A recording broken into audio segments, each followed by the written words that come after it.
திபெத்திய பீடபூமியின் கிழக்கு பகுதியில் மிகப்பெரிய நீர்மின் அணையை கட்டுவதற்கு சீனா ஒப்புதல் அளித்துள்ளது.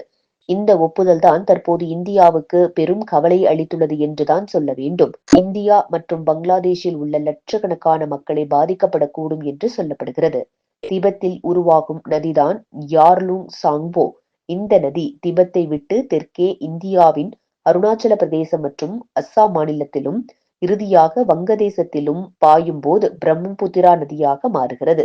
இந்த யார்லுங் சாங்போ நதியை தடுத்து மிகப்பெரிய அணையை கட்ட சீனா தற்போது முயற்சித்து வருகிறது. உள்ளதாக 2020ஆம் ஆண்டில் சீனாவில் உள்ள பவர் கன்ஸ்ட்ரக்ஷன் கார்ப் என்ற நிறுவனம் தன்னாட்சி பெற்ற திபெத்தில் உற்பத்தியாகும் யார்லுங் சாங்போ ஆற்றில் அணை கட்டினால் ஆண்டுதோறும் 300 பில்லியன் கிலோவாட் மணி நேர மின்சாரத்தை உற்பத்தி செய்ய முடியும் என்று கூறியிருந்தது. அதன் அடிப்படையில் யார்லுங் சாங்போ ஆற்றில் அணை கட்ட சீனா ஒப்புதல் அளித்துள்ளது.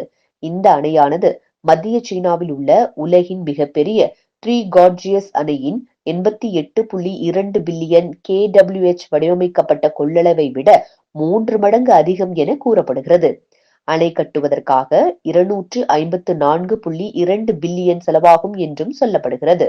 முன்னரே மிகப்பெரிய அணையை பிரம்மபுத்திராவின் குறுக்கே கட்ட சீனா திட்டமிட்டிருந்தது. இதன் மூலம் உலகின் மிகப்பெரிய நீர்மின் திட்டத்தை செயல்படுத்தவும் ஏற்பாடு செய்தது.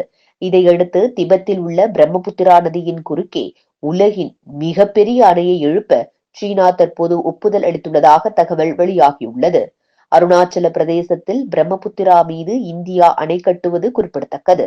சீனாவின் இந்த முடிவு பிரம்மபுத்திரா நதியை நம்பி இருக்கும் இந்தியா, வங்கதேசம் ஆகிய நாடுகளுக்கு பெரும் தலைவலியை ஏற்படுத்த வாய்ப்பிருப்பதாக கூறப்படுகிறது. புதிய அணை கட்டுவதன் மூலம் உள்நாட்டு பாதுகாப்பு மற்றும் நீர்வளத்தை பயன்படுத்தும் வகையில் இருக்கும் எனவும் கூறப்படுகிறது.